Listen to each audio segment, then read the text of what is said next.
Eğitim camiası adına. Sayın Valim.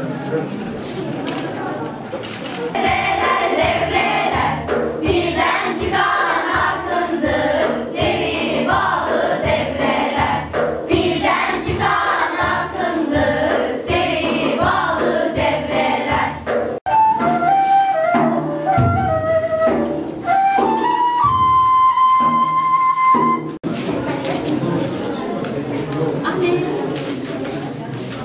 Bismillah diyeyim.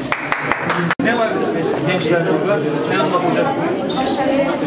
Kitap okumanın başarıya ne gibi etkileri var? Evet.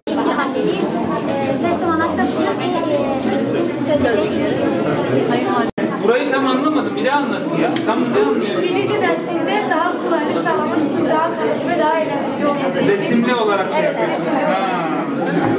Kodlama gibi. Anladım. Evet. Teşekkür ederim.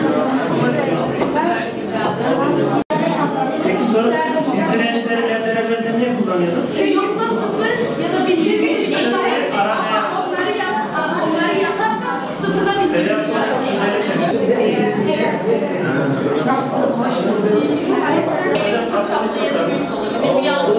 Yani bunu evet fark ederek yardıma gidiyor ve nasıl olduğunu Araba gidince söylüyor.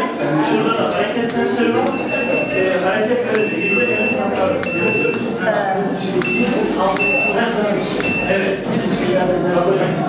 Evet. İlk önce lambaları düzenliyorlar. Sonra ışıkları entegre ediyorlar. Sonra asfalt Bunların ne olduğunu biliyor musun?